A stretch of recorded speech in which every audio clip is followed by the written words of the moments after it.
Hey, everybody. Hey, what's up? This is going to be an incredible show. Okay, I'm just going to be completely honest.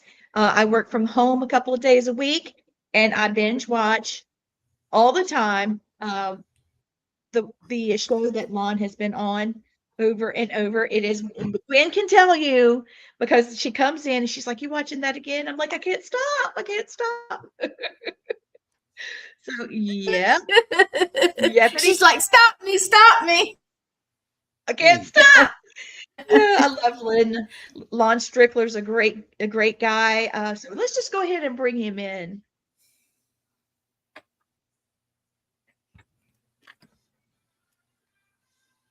There he is. Hey, Lon. Hi, How you Lon. doing? Hello. Okay, so I've had a lot of questions that I've Hey. been wanting to ask. Um, hey, Lee. Hi, Lee. One of the questions, how did you get started with this cryptid journey? How many times have you been asked that? Yeah, a lot. Well, I started out with paranormal when I was younger. Okay. I was intuitive. I clairsentient, and I knew when I was younger that there was something up with me. I just didn't really understand what it was. So I didn't really have many experiences that I could explain. Even when I had the first real experience was, I was born and raised very, very near Gettysburg, and I live back up there now again, and I was I used to spend a lot of time in the summers on the battlefield. I have a little, little history nerd, so I used to get on my bike and travel down 116 and go over to Gettysburg. So this one July day, I guess I was about 9 years old. What year was that? About 67 or so, 1967. I was in the area where they call the Valley of Death, which is between Little Round Top, Wheatfield, and Devil's Den. And I'm sitting on my bike on the access road, and all of a sudden it's like a TV screen opened up in front of me, and I was in the battle. I mean, I was literally seeing soldiers, hearing gunfire, cannon fire, smelling gunpowder, all of it. And that lasted about 30 seconds and just faded away. Well, I knew then there was something up. I didn't really understand it. I never talked to my parents about it because they were very conservative. They wouldn't have understood anyway, I don't believe. And so what I was doing when I got into high school, I started doing investigations around town and around the area. And back in the early 70s, people weren't talking about doing paranormal investigations, not like it is now. It's so mainstream now. So so that's what I did. And it was all word of mouth, no cell phones. You couldn't call people, and you just talk to them whenever you wanted to. But I was doing investigations at homes and businesses and such. So when I graduated from high school, I moved down to Maryland. I lived outside of Baltimore for about 40 years, raised a family. But my first encounter, as far as cryptids goes, was May 9th, 1981, just outside of Sykesville, Maryland, where I had a Bigfoot encounter. Oh, wow. And because of that, that kind of started it off for me. I mean, I just really got interested. I wanted to know what it was I encountered. And I talked to people who had other encounters with this creature or other creatures in the area. And that's kind of where I got hooked into it. And I've been doing it ever since, almost over 45 years later. That's so cool. I've never heard is. that. I've never heard you talk about that. So very cool. I do love Gettysburg. So does Blaine. Blaine loves it. I'm trying to unmute you there, sweetheart. I don't know why I can't get you. Nobody's muted. No, somehow it muted me. I'm telling you, StreamYard's acting a fool. So I hopefully was about to tell Lon, it's like, okay, I was stationed up in Maryland at Pax River, I thought the Navy had to build cargo pallets. And I probably went to Gettysburg the 2.5 years I was up there, probably 70 times. Yeah. I love both places. I've investigated Maryland, but I love Gettysburg. Yeah, it kind of grows on you. You know, even when I moved down to Maryland, I was up here a lot. Then when my wife passed, my son and I moved up here, back up where I grew up, and I'm just down the road from there now. I'm in Gettysburg all the time. Yeah, dude, that was so nice living at Pax River. It was 2 hours from door to door to the hotel. Mm-hmm. It was so nice and since I did radios back then, I'd tell the guys that own the hotels, look, I'll give you free advertising on our radio. He didn't know we were internet radio, but I used to get like cheap rooms in Gettysburg all the time because of this radio stuff. Mm. I'm looking in the chat right now. Somebody mentioned about my name. It was a family name. If I was named after Lon Chaney, and I was actually, my father was a big horror fan. And I was named after Lon Chaney Jr. because, you know. I love Lon Chaney. Oh, he made the best. Love Lon Chaney. Yes. Could we get a description of your Bigfoot encounter? That's a great question. Well, it happened, like I said, it was in the morning of May 9th, 1981. I was fly fishing on the South Branch of Patapsco River, about a mile downstream from Sykesville. And I was standing in the river itself. I noticed a dog across the river. It was only like 40, 50 feet away. It wasn't very wide there, but I'd been there before. I used to do a lot of fly fishing all over Pennsylvania and Maryland. Well, anyway, I just didn't pay the dog any mind, but then I heard the dog yelp. And when I looked up, this creature stood up in the tall weeds, and this thing was huge. And it was hairy. It had very dark brown hair. I don't know if the dog ran in, he was in there sleeping, or the dog bothering him, whatever. But anyway, he stood up. He started walking out of the weeds to my left and walked out onto the riverbank. And, you know, I had known a Bigfoot back then, but I wasn't really sure what I was looking at. But I'd say it was about 7.5 foot tall, dark brown, long hair all over it. The legs were really matted with mud and everything. And we stood there and just locked eyes on each other for about 10 seconds. And I was probably about 40 foot away from it. You know, I'm just standing there in the river in my waders and looking at this thing. And I tell you, it looked more human than it did ape or primate or whatever. And I always refer to as being looking like what people say that a Neanderthal would look like, or you know, an early man. But after about 10 seconds, another thing it was doing, it was gnashing its teeth, making a clicking sound. I don't know if that was some type of response to seeing me, but he was watching me very intently. After about 10 seconds, can I tell you what the clicking meant? Yeah, go ahead. Do you hear it audibly as a clicking noise? What it is, they have like a sort of a sonar radar that they send out to pick up your heartbeat to see if you're going to be a foe or prey to them. That's what that the makes sense. Yeah, I've had other people tell me the same thing. So after about 10 seconds or so, it just quickly turned around and walked swiftly up into the woods.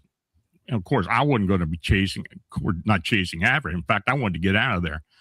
So I went back I got up onto the road and got in my car and took off into town. You know, I didn't know what was really going on. I didn't know if it was a Bigfoot or what it was, but I got to a phone at the nearest bar that was right there on the side of the river. And I called the Sykesville police, and I told them what I had encountered. And the woman on the other end told me, look, go back to where you were. We'll have an officer meet you there. I'm thinking, well, do I really want to go back there? I don't know if those things are going to come back. But, you know, it was only like a 3 or 4 minute drive. So I got back into the car, drove back out to the area, And by the time I got there, a Maryland State police officer was already there with his old wood trestles across the road. So that seemed awful strange to me, how they would know this. I later found out that there had been a sighting about 3 hours earlier downstream by a woman who had called the police, but it still didn't seem right. So I pulled up, and the police officer motioned me to roll the window down. And I told him, I said, "Look, I just called into Sykesville the police station, and they told me to come back here, and I wanted to let you know what was going on." He said, "You got to leave. You got to get out of here." Oh my! And he was insistent, so I turned around and got out of there. So about an hour later, I decided, well, I'm driving back down there and see what's going on. And when I did, there were cars all over the place. In fact, I had to park about a quarter mile away from where it was because of all the cars. So I got out and walked up to the barrier. By that time, there was a Howard County police officer standing there. And I'm kind of acting stupid about it and said to him, "Well, I'm trying to get to Marriottsville. Why is the roadblock?" He said, "Somebody said they saw a Bigfoot." Well, I'm looking around. There are people everywhere. They had dogs and searchers in the woods, and they had a big white tent set up across the river where this thing was originally. Every jurisdiction was there. As well, the feds used to drive the old black Wagoneers back then. And there were 2 of those sitting there, and I heard a helicopter. So I didn't know what was going on. So, yeah, it was crazy. So I stood around for a couple more minutes until I saw the cop that I originally spoke to. And I'm thinking to myself, I don't feel like talking to them about this. So I just turned around and went back home. So when I got home, I called the 3 network TV stations in Baltimore and told them what was going on. All 3 of them wanted to interview me, but they wanted to find out what was happening first. So he said, "We'll give you a call back." Well, a week later, nobody had called me. So I called one of the stations, WMAR, and talked to the news editor there, told him who I was. I don't know if that's who I talked to originally, but he said, "I can't talk to you," and hung up on me. So that's been the big mystery with this thing ever since that time. I don't know. I later found out there had been several sightings there about 8 years earlier of a creature they called the Sykesville Monster. And it was in the media. The Baltimore Afro-Americans, actually the media that did the original report on it. And they interviewed people up along the river and all, and it's an African-American community. So, they were talking to them. So what happened was, one of the guys who I was working with was actually kind of the patriarch of the families down there. There was 2 or 3 families that lived in that area. And he gave me access to all the original witnesses and others who had had sightings of this thing. So I really got into it. I mean, I was digging into it. But as time went on, there was never any record of the sighting, but any of the jurisdictions, nobody had any information. And in fact, back in 2013, when Monsters and Mysteries in America did an episode about it, the city manager was interested in it. So she called them. They did digging, and they couldn't find any reference to the sighting either.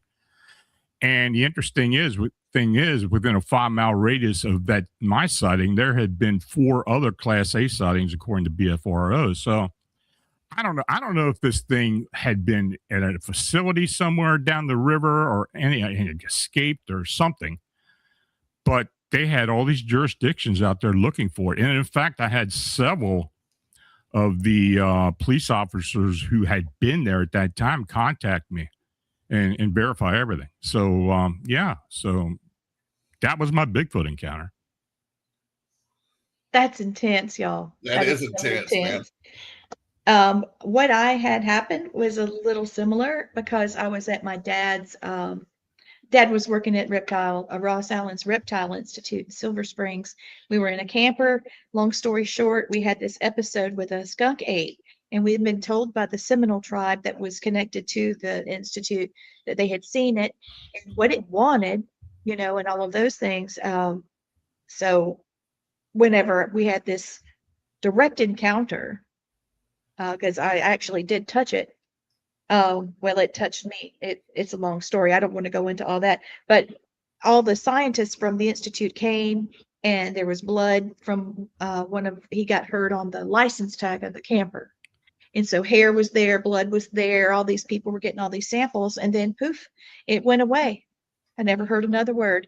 And I do have a friend that is waiting backstage. Her name is Debbie Cribb, and I'm going to play her intro really quick. It's small, but I can't wait to add her to the group because she's got similar encounters, and I think she may remember a little bit about what I'm talking about. So here's her intro.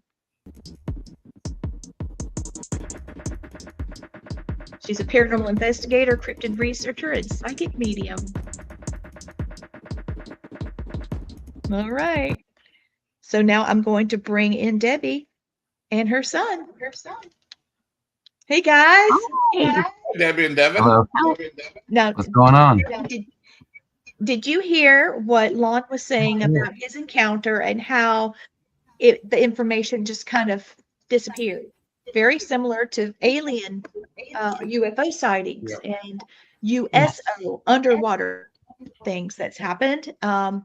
So, and then that happened to me. Do you remember the skunk ape sightings in the 70s that were so popular around the Institute? You may not, because you were in Actually, the yeah. Yeah, because we lived in Homestead, Florida right? at the time. And that's where I had my experience as well, was in Homestead. And there was a lot of, talk and joking, nervous joking. I think that's the best way to put it, is nervous joking, because people were like, there's everything else out in the Everglades. Why can't there be something like that? And then sure enough, I had a experience with it myself, up close and personal. And that was the first and last time that I can say I've ever seen them. But it was enough to last me for a lifetime, that's for sure. So in the 70s, it was in the Miami, Broward County and the Palm Beach County newspapers. They said that there was a 5'7" ape-like creature covered in dark reddish or black hair. I saw black with a strong foul odor. Oh yes, that's understated. And so it was pretty intense that it was I'm looking for the newspaper articles right now. Well, I've got a bit of a theory about the odor part of it, and this is coming from my experience with it.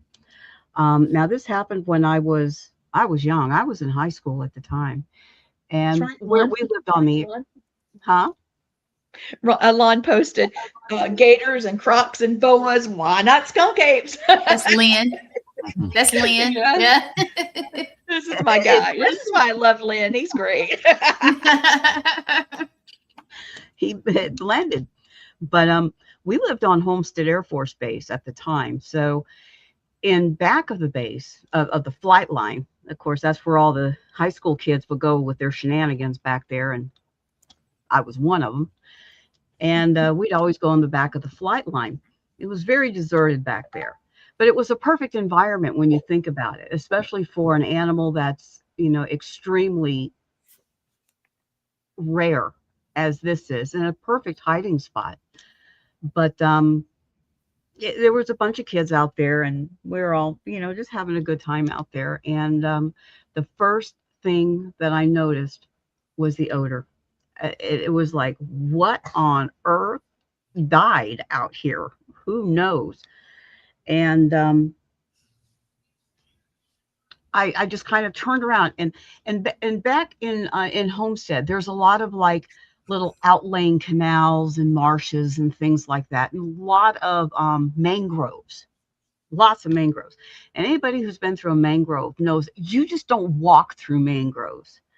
They're very, very thick. They're very catching. You just don't walk through a mango. It just doesn't happen. And sure enough, turned around and looked, and there he was standing in the middle of like a mangrove type of a canal. And I looked at him and he looked at me, and we're both like, whoa, kind of a thing. But what kind of took me off about this is that, everybody talks about the Bigfoots being, 8 foot, 9 foot, 10 foot tall. This was not that big. It didn't fit that classic thing that you keep hearing about. That's not what I saw. I saw the animal itself. But to be honest with you, unless it was a juvenile, and more than likely a female juvenile at that, and the females are going to be smaller, of course, than the males, but I would say maybe 7 foot, maybe at the most 8 foot. And that's taking it. That's taking it up there. Now, the mother The that smell we was great. experienced was that tall. The But what? the baby, the mother that we saw, that my mother and I saw, was about that size. But the baby, the one that I encountered the most, was Mhm. about 5'7". Okay, Exactly. so Tim Yorks, he said, I bumped into a fellow and his wife 2 weeks ago wearing my Bigfoot hide and seek t-shirt. He said he saw one when he was 5 with his mom in, I can't say it, The Funiac Springs. That's in It's in Thank Defuniac. you, The Florida. I Funiac. was, That's what I just said. say it again. The Funiac Springs. Defuniac. Mhm. Thank you. The Funiac. He said it was skinny Funiac. and strange. Hmm. The Bigfoot was skinny and strange. Well, in a way that would be very possible. When you're thinking about Bigfoot, really what we're doing is we're looking at a primate type of an animal. He can eat vegetation and he can eat meat. But a lot of times these animals are actually kind of picky about, and your typical primate isn't just going to stick anything in their mouth. They're just not going to do that. They're actually very, very picky about what they eat. And when you're looking at it from a zoological point of view, because that's really what these animals are. These animals are just not defined at this point. They just haven't been, quote, discovered at this point. So let's look at it from a zoological point of view.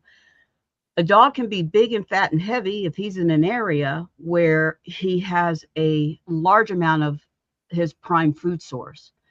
But if another animal is in another area, they're not going to have that body weight. They're not going to have that body type. You know what I'm saying? They're going to be Right. leaner. They're going to be slimmer. They're going to adapt more to their surroundings than another one in another area. So, and I really think that's why a lot of these reports are so varied, because the animals themselves and their environments are very varied. But the one that I saw, like I was saying, it was not that tall, which is what leads me to believe in either being adolescent or female or both. But the way that when it turned to run, I have never in my life seen even an animal run through mangroves with such ease That's right. that this creature right. did. They'll just take off, and it's straight shot. Nothing bothered them. Nothing. I do want to show you Nothing. guys. I want to show you something that I did find, and this is off the internet, so it doesn't look like a perfect scan. First of all, I want to show you Daddy. Debbie, I know you remember Dad. I already showed Lon. I feel a little selfish showing Daddy, but okay. So here is the newspaper article. Skunk ape sighted. This is at Fort Lauderdale, Florida, and Right. this was around the same time. This was definitely the 70s. Yeah. And this guy here, okay, this one is at the Palm Beach Post, and this was 70. Okay. I believe that says 75, waiting for the skunk ape to surface again. And I have another article it's downloading, but skunk ape actually hit a police car. Like they were trying to corner him, and he went up to it and just boom, and knocked the front end of it and went off. So I think they may have made him mad a little bit. So yeah. And you know, My really, encounter- that. Sorry, Deb. Oh, I'm sorry. I was going to I say, overstepped really, you, I that saw it. Oh, no. That actually falls into typical primate behavior when you're talking about him, you know, hitting on something, because a lot of primate behavior is bluff. They won't get into it Isn't that the unless they truth? figure, yeah, and they won't really get into it because, of course, you know, they run a risk of being injured, but they're not. They don't like being around anybody. They're very private and very off to their own, and if they can avoid a conflict, they will. But they will put on one heck of a show before that until they can just make this grand exit that they have. The last thing you want them to do is to follow through with a threat, because they will Yeah, don't piss them off because it's going to be on. no. So out of great everybody harm when that's they on do. the show tonight, all of us have had either a cryptid or unexplained experience. Blaine, Yes. tell us a bit about yours. Okay, Besides the I've gin. got three actually. The first time Yeah. I saw Bigfoot, I was in a tree stand here in Alabama, and it walked under my tree stand, and I'm like, Blaine. "What in the Wow. world?" And I'm looking at this thing, and like Lon said, it had a human face, and I actually let it see because it looked up and looked at me, and I put my gun down, let him know I wasn't no threat to him. I just wanted the deer that ran through before he came through, because he was chasing the same deer I was trying to hunt. And then my second encounter was in Afghanistan, Iraq, and I had a gin come through the wall at me and charge me and knock me down. You can watch that episode on Monster Quest, season 5, episode 2. Just a little plug. Just a little plug. And my other one was with Lee and Matt, was what the Native Americans call little people up at Haygood Mill. Mhm. Yes. Y'all, Oh, damn. that was an experience. Could I tell them about it, Lee? Please. And Lon, you're going to laugh your honey off. Have Okay, you ever we had were literally little- in a cabin that had some beds in it and stuff. It was just for show. We're sitting there ghost boxing, and next thing I hear, they had two little people that were making love on the bed. And we caught it. It scared me. It scared me, but I didn't know exactly what was going on. I just heard the sound, and my husband started taking pictures. We're trying to find this thing, and then when he blew it up, he was like, "Y'all look at this." We were And I laughing. thought, It "Oh was my so God!" funny. That's the It last was. thing you expect on an investigation is two little people having sex on a bed with. Must have been 10 of us in that room. In that little And And cabin. you think you were surprised? They didn't care. They didn't care. They They didn't were care. just about it. We pooped the party, but we've got pictures and our powwow. Let me do this really quick, Gwen. I'm gonna throw this up. Lon, you're more than welcome to come to the powwow. Gwen, help Yes. me. Where the heck is the Hold powwow? on, baby. Let me get it. Let me get it. Please, because I don't know. I'll have who knows what up. I know. Just give me. Oh, Oh, I hold see on. it. I see it. I got see it. I got it. I got it. Quit Well, thank clicking. you. There you go. There you go. Thank you. Cool. All right, so it's May the 2nd. It starts at 9:30 to 5:30. It's at the Haygood Mill. It's a historic site in Pickens. And what I love about it first is all cultural. You're going to have indigenous food. We'll be regalia and dancing, and we'll be telling our folk tales, things that we use to teach children. But my part is going to be fantastic after this is that we have the museum to ourselves, and there's petroglyphs on a rock that goes down into the museum, and we can investigate it. And I want you to know that this is well known in the area that little people live there, and they are interdimensional because we've experienced their craziness. God love them, they're precious, and we do gift them like we're supposed to and show them lots of respect. But fairies have been seen there. little people. Those of you watching, I know that you've either seen us go live and experience things. We have people actually call in and do EVP sessions with us. So it's pretty intense. Lon, if you want to come, you're welcome to. There's a hotel up the road, super cheap, and we can just go all over the place. It's like 12 different Wow. cabins that came from all over the Southeast, and they've been moved there. And there's the museum, lots of indigenous regalia, rocks, artifacts, and there's even a gift shop that's in the front where you could buy cornmeal and grits that is ground in the water wheel, the grinding house. Oh, Mhm. And there's a wheel there. I'll see if I can find some pictures and post them for you. But yeah. it's beautiful. And as the creek takes the wheel around, it's grinding the meal inside. The best grits you'll ever eat. Shrimp and grits blows your mind from there. And there's a blacksmith shop, so you can make a railroad tie and MacGyver whatever you want out of it. So I mean, it's going to be a lot of fun. But I'd love for you all to come if you'd like to. So it's May 2nd. And so anyway, all of that to say what Blaine's talking about, we were clicking around because we heard a noise and we're trying to capture the noise. So we're going around clickety click. And all of us, I'm like, I can't find it. Can you find it? So we're all clicky, clicky, clicky. Peyote. No, Lynn, I don't think That's so. West Coast Native Americans. Not That's West Coast. Honey, it's It's only like moonshine Arizona down and here. Mexico, Lon. Come on. It's moonshine down here.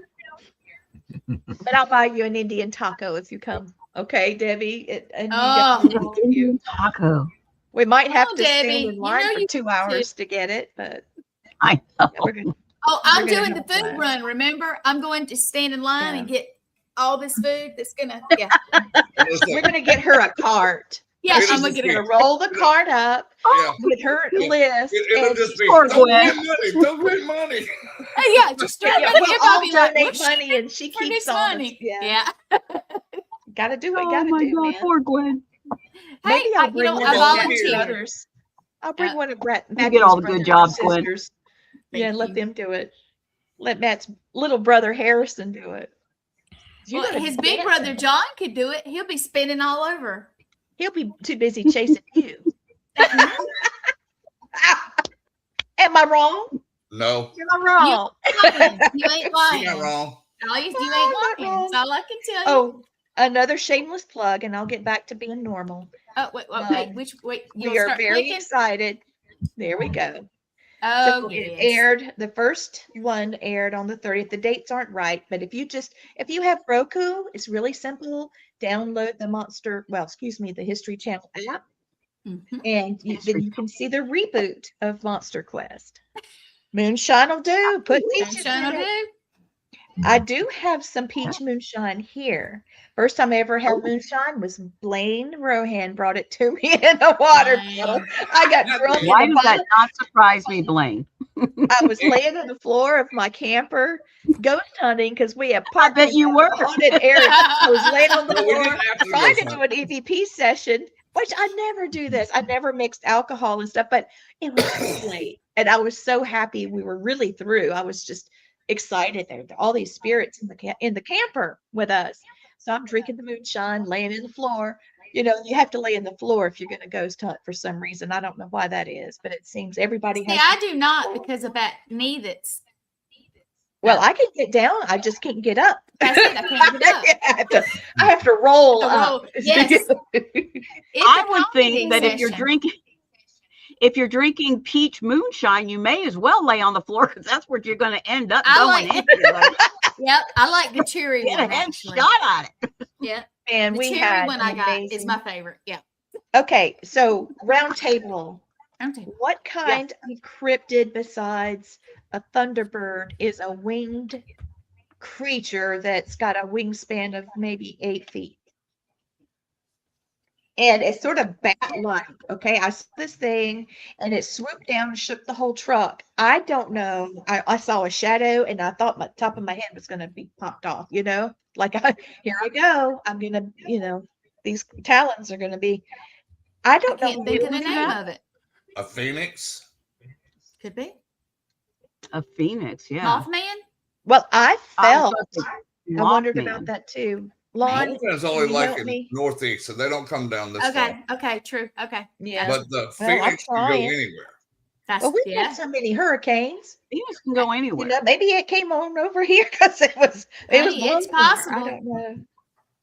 Well, these winged Well, humanoid sightings are everywhere now. I mean, of course, we They did the are. investigation in Chicago, and that started in 2011, really blew up in 2017. But there's a lot of different winged humanoid-like creatures that people are seeing. I don't know. I believe they're ultra-terrestrial. I don't believe they're here all the time. I think they come in and out. Mhm. But that investigation, and we're still doing it. I mean, we've had in fact, I just had the 186th sighting reported to me 2 days ago of these creatures. And we're getting a lot of them. We had gotten a lot of them. Some of them just didn't pass the muster, but yeah, this is something that's been going on all over North America. And of course, when we did the Unsolved Mysteries episode on Netflix, the producers are asking people to send in reports to them. And about after 6 months after it aired, they contacted me and sent me the reports. Well, we got 130 reports from them. About 35 of them were from the Chicago land area, but we had a lot of foreign reports too. And, I have contacted several of those people, but this is a phenomenon that's been going on for quite a while. It's just that, it's just not what happened in Point Pleasant. It's just what's happening everywhere else. And there are differences, but for the most part, I believe they're coming from the same place. I think they're summoned beings. I don't think they just come for any old reason. I think for the most part, they're either summoned by maybe a very powerful spirit energy or something looking for a sentinel or a protector of some type. Or in the case of what's going on in Chicago, from some of the evidence that we've gotten, I believe that it may be some type of initiation for the younger winged humanoids somehow. That's kind of like some of the information we've received, but it's a continuing process. I mean, I've been involved with this now since 2011, so written 2 books about it, did a couple of shows about it and such, but it's going to continue on, and we'll see what happens. But and the wingspan, you were talking about the wingspan, 8 foot. Well, the sightings we had were, for the most part, were of batwing-like creatures, gargoyle-like creatures with wingspans anywhere from 10 to 15 foot, full wingspans. That's big. Yeah, they're huge. And so right in the middle of the Chicago area and, all around. And in fact, we take reports within a 250-mile radius of downtown Chicago. So we're getting them in Indiana, Illinois, and up into Wisconsin and across the lake over into Michigan. So this is a phenomena, but it's not unusual for the upper Midwest. I mean, winged creatures, winged cryptids sightings and encounters are pretty well standard in that area, and there are a lot of them come from there. I'm well, just waiting. what had happened? Blaine, you helped me with this this case a couple years ago. Gwen, I've been telling you about it off and on, and we're trying to get access back to the property. The client that we went to see, he had seen a skeleton man and his head was on fire. And the father had seen this creature, and I like gargoyles too from the 70s. Mm-hmm. But anyway, man saw a dude on fire, and he had clothes on, and the clothes wasn't burning, but his head was on fire. And the next day, his father died. He saw it, and it was going down the road like really fast, and his head was on fire. And then he was shooting a muzzle loader the next day. I don't know why. If he saw this thing, why would he do that? But he did, and it backfired on him, and he was in the hospital, and they thought he wasn't going to make it. So we ran to the hospital, And he said that he's been cursed, that this is something that has cursed the land. There was somebody else that owned the land that had the same thing happen. So what do we do but go there? And then this winged thing came down, whoosh. And I was in a truck very similar to like it was a little love truck back in the day. Okay. It was just an old truck that my husband had for work. We don't have it anymore. It's just a little truck. And anyway, this thing, boom, and I felt the whole car, and I had gotten, I saw that thing happen. I'm like, what the heck was that? Of course, my dumb butt gets out of the car and I'm looking around trying to see what it was. And then I see it coming. And the only thing I see is wings, and here it comes. And so I started running to the car, and I don't know if it was wind or a foot, but anyway, and then it came around and it hit me, the same feeling I got in the car. And right after that, I called Blaine. Didn't know Gwen at the time, but I've been talking about this case for a long time, and that's talked to the guy, and I think we have access back. Oh, nice. What in the heck is going on? That's crazy, Lee. Yeah. I remember you calling me on that, and I'm like, all of it. I never told you the whole story, but this poor man, his fiance was crying to us like, my fiance is going to die. He's going to die. So Yeah. I just thought I would bring it up. We did a clearing as if it was like a paranormal thing, thinking that I know that there's a connection between cryptids and ghosts or paranormal, because if you see one, you see another. And there's a theory about that right now because they are interdimensional beings, and I've been studying some of that. But Lon, maybe you can. I think, most of the reports that we get now, I mean, even back then, but more so now, when you talk to a witness, you get that sense that there's just not the singular sighting or encounter that's part of it. I mean, they always seem to be holding something back. And honestly, I'd say a vast majority of the reports that we get, that we do investigate, there are other aspects of the paranormal connected to it. Either UFOs or spirits, orbs, and such, and other phenomena. It invariably pops up nowadays. And I mean, there's a thin line between all aspects of the paranormal. I mean, we do run into a lot of different things. Each one of us on this panel has talked about that over the years, and Lon just confirmed it. This is a really big moment for me. Thank you. A little emotional because I've been trying to do that since I was a kid. I wish Mama was here, Gwen. She is with us all the time. She is all the time. Okay. So while I can and see, I even have her ashes. That's I know. She's with me all the time. I had Mama's ashes, and they fell out in my bra. And so I had to put newspaper down and shake my bra over the sink.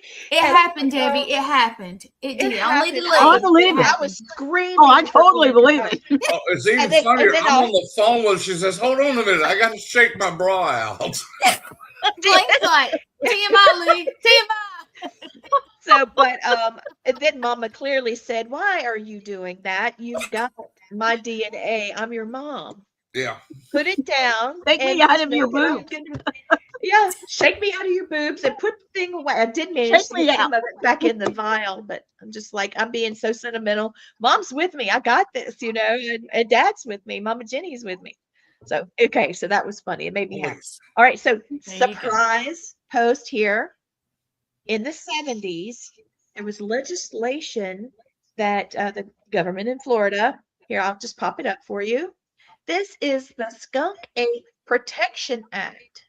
This is an actual scan, and it shows that Representative Haben took to the House Bill number 10 by Representative Hazelton, and they said that they wanted to have a subcommittee planning this, and it's there. You can see that one better. They were afraid that people were going to start hunting the skunk apes. And after the Seminole Indians brought up the whole fact that these are sacred creatures, and that they were here to warn us, very similar to the story of Mothman. And they're here to show us love, and they're very sacred to the Seminoles because they could actually communicate with them. What was that noise? Did you hear it? I heard something. Was this? Yep. It'll I just happen grabbed some again. water. My house is so haunted, it'll happen. So is mine. But So anyway. we both live in haunted houses. So does Gwen. I think Deb does too. Well, I'm Gwen's not I home. always do. Gwen's haunted. It's not the house. It is me, and I swear to you, everywhere I go. She has spirit guides, and they are constantly bossing her. But this house is extremely haunted. I love it there, so that's my Come on, second have you home. had Girl. UFO I think experience? Blaine's too. Yeah. Yes, it is. My Mhm. family right here. So have you guys had UFO I do have a experiences? I do have a theory about the interdimensional connection with the paranormal and all of that. Yes, Um, please. There was an investigation, and this is because the name is familiar. We were at the Funiac Springs at the hotel there, and that's one of our favorite places to go to. We've researched that place, and it's like our second home over there. And up in one of the rooms upstairs, we caught a beautiful, beautiful example of a portal. And the interesting thing is, we went back downstairs, and we'd never caught this before there. And all the times that we'd investigated, we'd never caught that before. Downstairs, over by the staircase, there was another one. Beautiful, perfect, a perfect portal. The little sparkling stuff in it, I mean, perfect. They didn't line up, but that doesn't matter at all. People think, oh, it has to be this tube coming. No, it doesn't. No, it doesn't. It doesn't follow those rules. Nope. But it was almost, and I think at this point, you remember Sarah put it perfectly when she said it's like a train station. We're seeing them come in and we're seeing them go out, and you could see it. My theory on it is these animals are no different than anything else coming in and out from it. They have no idea that they're even doing it. They come upon it, they go through it, boom, there they are. And they can leave just as easily. Mm-hmm. And I think as time is going on, we're beginning to find out how much easier it is for this to occur, because a lot of things are opening up. A lot more information is opening up. And it's not as random as we seem to think that it is, but it's happening it can happen just so very easily. And I think a lot more of this is going to be disclosed when they're saying that this is the year of the disclosure. I don't know. We'll see. Really, you're right. And what are they going to disclose? Some things that we already know. Get past that, dude. We're all hip to that. We want to know. I want to know what they're not telling us. That's what what they are not saying is what really is going on. Do you see that? The Yeah, comment? but Can you see it, Debbie? Tim is saying that government doesn't want to uncover the paranormal, especially creatures, because they would have to spend money to protect them. Mm-hmm. And that That's is true. exactly That is true. why I brought that legislation up. Or more like Because, they'd have we to would make a spend mess money of it. We to would. find- Oh my God, you guys. One more. I got two more surprises. Are you ready? Hold on. Yay! Okay, so here's one. Sure. This is a drawing that someone saw a skunk ape in Florida around the same time as if they walked through a door. That's right. Right. That's True, exactly right. because they actually are. Yeah. Yeah. So they got the sketch artist that's attached to the Ocala Police Department Mhm. to draw what the witness saw. If I can get it to go there. And that's what was Okay. drawn. Okay. The hands are what I saw. The rest is not so much. Hmm.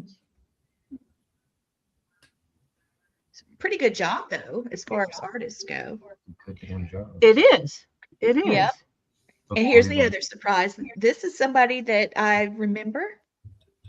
This is Miss Debbie when she was working at Silver Springs. Go, Look go. at Look that at trike, you go, girl. I still have that trike. Yep. It's Do you? outside. Oh yeah, That's my Harley. You need to I love it, girl. So Miranda's not the only one with a Harley. Uh, so Blaine, do you remember us seeing UFOs? And we had Deb and her son Justin. Wayne, you were. I We were was up in South that was- Carolina when you called us. Yeah, We he were was all there. outside. Lon, did you experience any UFO sightings during the Northern Lights that were moving? And, Aurora we Borealis. first time I ever, Aurora. What do you say? Yeah. How do you see it? Aurora. Borealis. Yeah, Borealis. I can't Borealis. talk today. Blaine's gonna have to talk for me. I have heard people who have mentioned seeing lights in the sky during these the auroras, but I haven't seen any. And in fact, out of all the different things I have encountered and things you believe you see, I don't ever believe I've seen an actual UFO.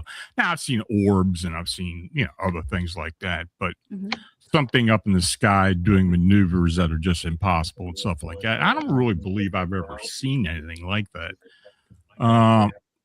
But I'll be right back. it's UFOs aren't really my bag. I do Yeah. I get didn't some know. cases. I get Yeah. cases and stuff all the time, and people are wondering if they're connected to other phenomena, and I will look into it. But it's not one of my bigger things.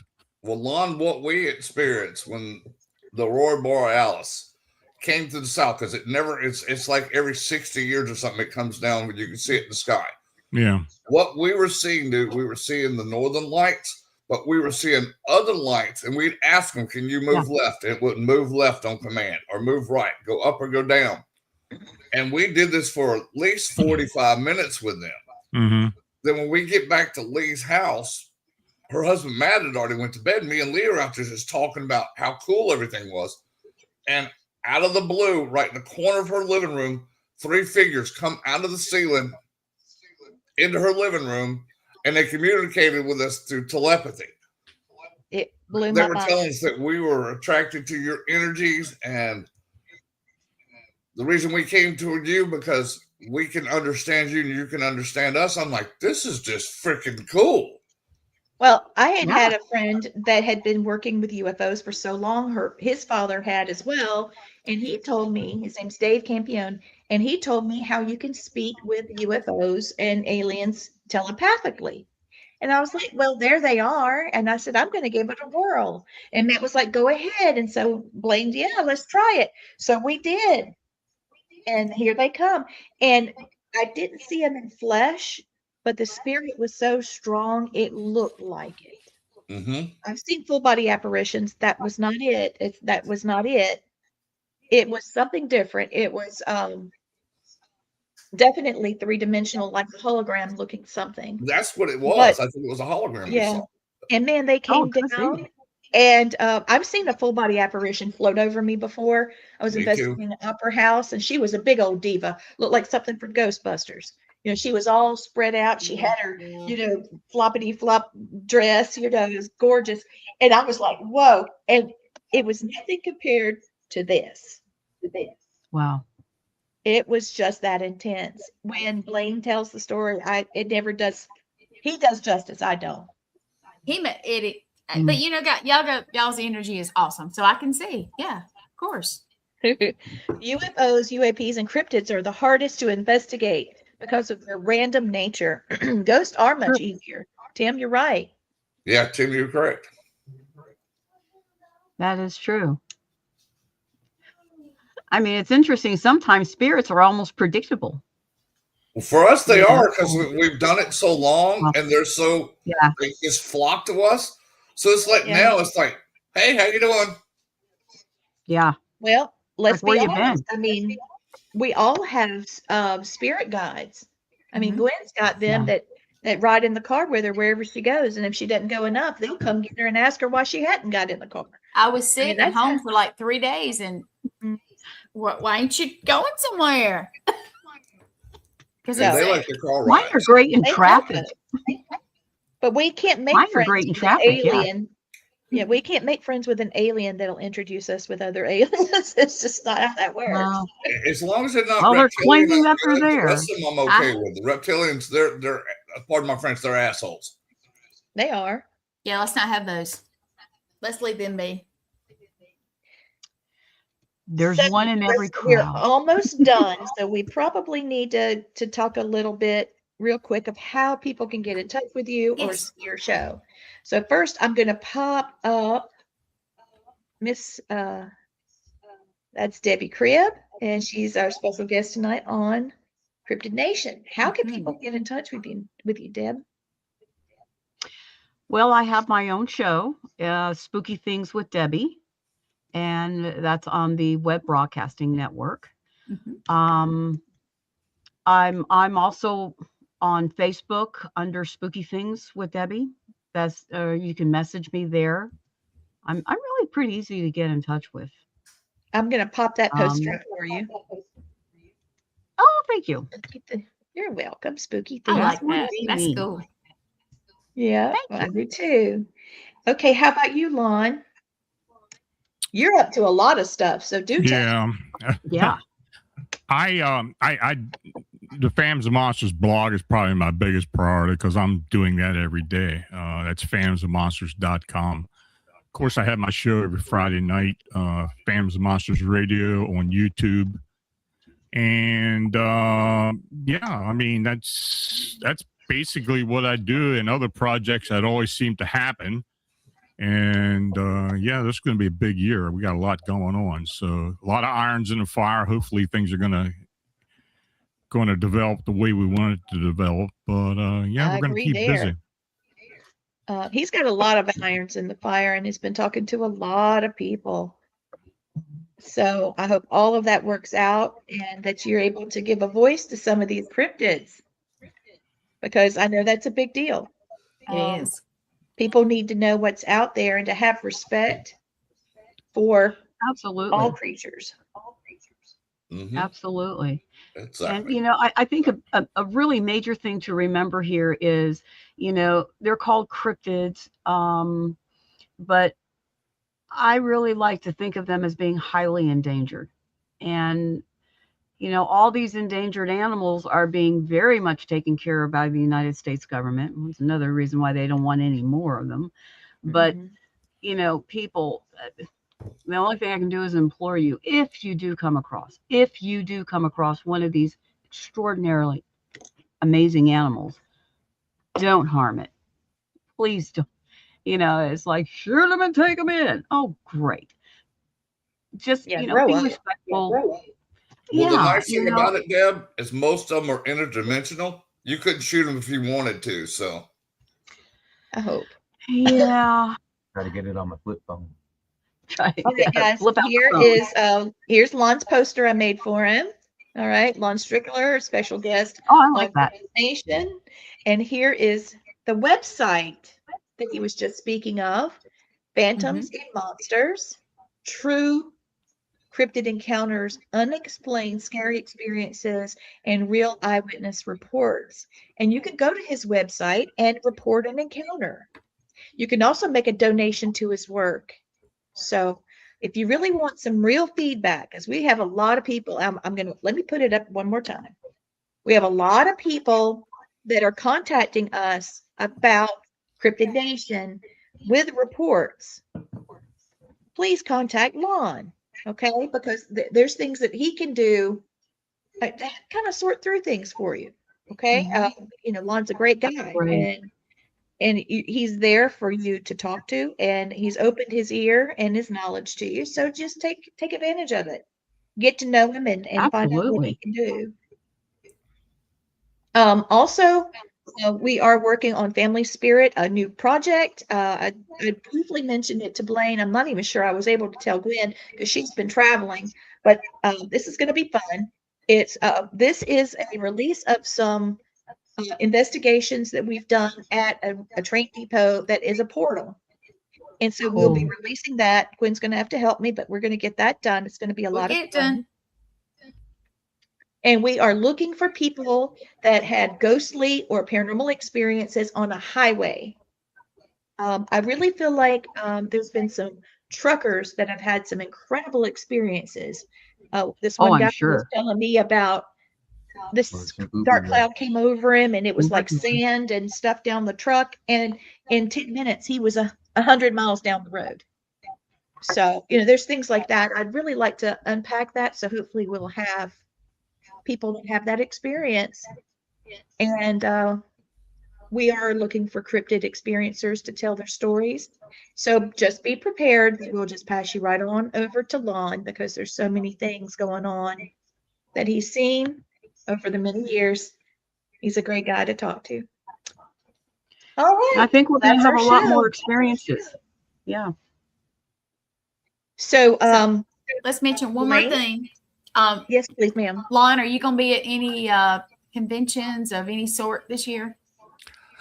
I don't know. I think I'm probably going to be so busy with projects. I mean, I'll do local sound stuff, like it. but other than that, probably not. Unless something comes up that piques my interest or somebody begs me enough to do it, I'll do it. But Yeah, he said I'll see you at the Enterprise Con this summer. Now, Lon, you can come Enterprise visit with Con. us at the Battlefield Bash in Gettysburg. True. yeah, I'm probably going July. to go to check it out. I know Lee's going to be there, so All of us will Yeah. be there, except for All of Debbie us and be- your son. I'll probably stop Yeah. by. I'm gonna Come pull by, that say I'm hi. up. going to be there. That's that right there. In Gettysburg. So we'll be there. Mm-hmm. And then Debbie's Something going to you be might- at Deep South. I'm assuming, Debbie. I'm just assuming that you're going to, of course. I'm going to be there. All Oh, right, yeah. and that is here. There you I'm go. so glad you remembered There. to do this, Gwen. Oh yeah, and then of course we're going to be at New Orleans too. Mhm. But I'm not. Yeah, they're not going to be, and they're our guests, so I'm not going to put that up right now. We'll run that later. All right. That's right. Yeah. Okay. I do want Blaine to close the show. We talked about this, but I didn't. Portals sound interesting. Yes, they Yeah. do. They're They're amazing. fascinating. All right, Blaine. We talked about getting back to our tradition. I'm gonna pop it up. If you can't read it, tell me. Okay. Got it. A Native American blessing. May Mother Earth guide your feet. May Father Sky keep his arms around you. May Grandfather Sun warm your cold days. May Grandmother Moon keep the glow in your heart. May the star nations light the way to the next destination. And the Great Spirit always keeps you shielded from pain. Blessings to you. Aho. Let me say one more thing before we go off air. I like to say this every show. Y'all had 1,000 choices for your entertainment tonight. You chose us. Thank you. Thank That you. means a lot to Yeah. us. It sure does. Yes. Yes. So thank you for watching Cryptid Nations, All Access Network Original, one story, one voice, All Access Network. All of you guys mean the world to me. I love you so much, and I hope love to hear you from guys. soon. All Thank right, you. hold on in the back a minute, and we'll end it, and we'll chat for a second. So, everybody, thank you, Blaine. I know you tell everybody thank you too, but everybody, thank you for watching every show. So, Thank you. All right, you. good night.